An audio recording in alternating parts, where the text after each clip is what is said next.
여러분 안녕하십니까? 뉴스데스크 제주입니다. 2017 FIFA 20세 이하 월드컵에서 우리 대표팀이 예선 첫 상대인 기니의 완승을 거두면서 대회 열기가 더욱 뜨거워지고 있는데요.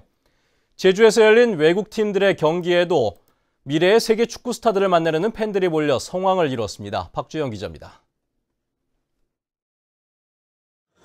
제주 월드컵 경기장에서 열린 첫 경기는 C조 예선 빅매치인 잠비아와 포르투갈전.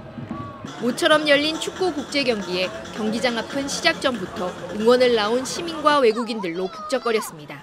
우리나라만 이렇게 축구하는 게 아니라 다른 나라에서도 같이 하는 거기 때문에 그래도 한번 보러 오자 하는 그 마음으로 같이 응원하려고 왔습니다. My children love soccer and my son plays soccer for Seogwipo, so he really wants to come and watch.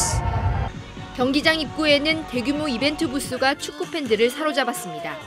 4개의 구멍에 골인을 도전하는 게임부터 댄스 공연까지 어른 아이 모두에게 축구는 경기가 아닌 축제가 되었습니다. 경기장 곳곳에서는 자원봉사자들이 숨은 일꾼으로 맹활약했습니다. 티켓 확인은 물론 외국인 관람객을 위한 통역과 교통관리 등의 서귀포 시민 190여 명이 힘을 보탰습니다. 서귀포에서 큰 대회를 이제 개최하게 돼갖고요. 같이 참가해서 이제 도움을 주려고 그렇게 해서 참석을 했습니다. 오는 24일과 26일 조별 예선과 31일 펼쳐질 16강전 등 앞으로 제주에서 진행될 남은 경기는 5경기. 세계 축구의 미래를 책임질 예비 스타들의 경연 무대인 FIFA 20세 이하 월드컵이 열리면서 제주가 스포츠 메카로 주목받고 있습니다. MBC 뉴스 박주연입니다. 제주의 특산 식물이기도 하지만 한라산을 온통 뒤덮으면서 문제가 되고 있는 조리대를 활용한 제품이 처음으로 수출됩니다. 앞으로 판로가 확대될 수 있을지 주목됩니다. 권혁태 기자입니다. 공장 한켠에 걸린 솥에서 차를 덮는 손길이 분주합니다. 뜨거운 열기에 여러 번 수분을 말리면 어느새 향기로운 차가 만들어집니다. 만드는 방식은 여느 차와 비슷하지만 차를 만드는 재료가 특별합니다. 바로 제주 조리대 차로 이번에 처음으로 수출되는 주인공입니다. 2020년까지 4년 동안 독일 지역으로 수출되는데 최소 4억 원어치를 공급하기로 했습니다. 제주도의 어떤 자생식물, 특산식물을 생산적으로 활용해서 상품화시켜서 어떻든 간에 이제 경제적으로 어떤 소득을 창출할 수 있는 다양한 어떤 판로들이 형성되어질 수 있다는 가능성, 그런 것들을 만들었다고 생각을 합니다. 제주 지역에서 조리대 산업화를 시작한 것은 지난 2010년. 7년 동안 식품과 화장품은 물론 생활용품과 건축자재의 소재 등 모두 50여 개의 제품군이 개발됐습니다. 조리대 관련 상품의 연간 매출액만 200억 원을 넘어섰습니다. 하지만 국립공원 지역에서는 채취가 불가능하고 원료를 가공할 시설도 턱없이 부족합니다.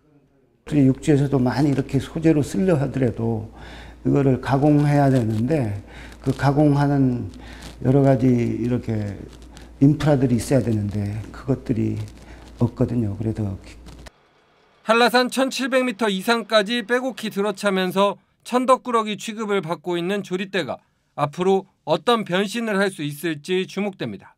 MBC 뉴스 권혁태입니다. 청와대 외교안보특보에 제주 출신인 문정인 연세대 명예특임 교수가 임명됐습니다. 문재인 대통령은 청와대 내각 추가 인선을 발표하고 초대 안보특보에 문정인 교수를 지명했습니다. 문 교수는 김대중 노무현 정부의 대북 대미 정책과 동북아 평화 번영 정책 설계에 관여했으며 지난 1, 2차 남북 정상회담에서 특별 수행원으로 참여했습니다. 한일 어업협상 타결이 1년 넘게 지연되면서 피해를 입고 있는 어민을 구제하기 위한 법안이 발의됐습니다. 더불어민주당 위성곤 의원은 연근의 어업의 구조 개선 및 지원에 관한 법률 일부 개정 법률안을 대표 발의했습니다. 개정안은 한일 어업협상 지연에 따른 피해를 지원 대상으로 명시하고 입어가 제한되는 어업인에게 대체 어장 출어 경비와 해업 지원금을 5년 범위에서 우선 지원하는 등의 내용이 포함됐습니다. 부동산 가격이 오르면서 기초연금 수급 대상에서 제외되는 노인이 늘고 있습니다. 제주도에 따르면 지난달 기준 도내 기초연금을 받는 노인의 비율은 62.6%로 지난 2014년 65%, 2015년 64.8%에 비해 점차 떨어지고 있습니다. 이는 전국 평균 수급률 66.3%보다 4%가량 낮은 것으로 노인들의 재산 변동이 없어도 공시지가가 올라 기초연금이 감액되거나 수급이 중지되는 사례가 늘고 있는 것으로 분석됐습니다. 서울 대공원에 남은 마지막 남방 큰 돌고래인 금등이와 대포가 내일 고향 제주로 돌아옵니다. 서울대공원은 내일 오전 전용 화물기와 무진동차로 남방 큰 돌고래 금등이와 대포를 제주시 조천읍 해상 가두리로 이송할 계획입니다. 금등이와 대포는 2개월 동안 먹이 포획 등 제주 바다 환경 적응 훈련을 받은 뒤 오는 7월 중순쯤 방류될 예정입니다. 햇볕이 풍부하고 만물이 생장한다는 절기상 소만이자 일요일인 오늘 제주 지방은 구름이 많은 가운데 제주시 낮 최고 기온이 27.8도까지 올라가는 등 더운 날씨를 보였습니다.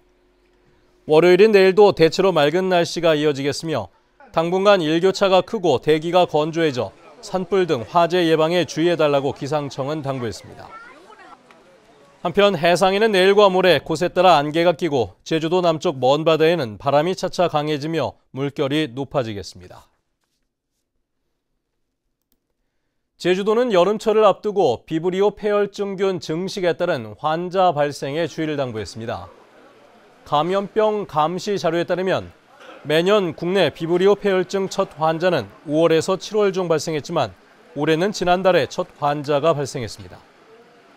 비브리오 폐혈증을 예방하기 위해서는 어패류는 충분히 익혀 먹고 피부에 상처가 있을 경우 바닷물의 접촉을 피해야 합니다.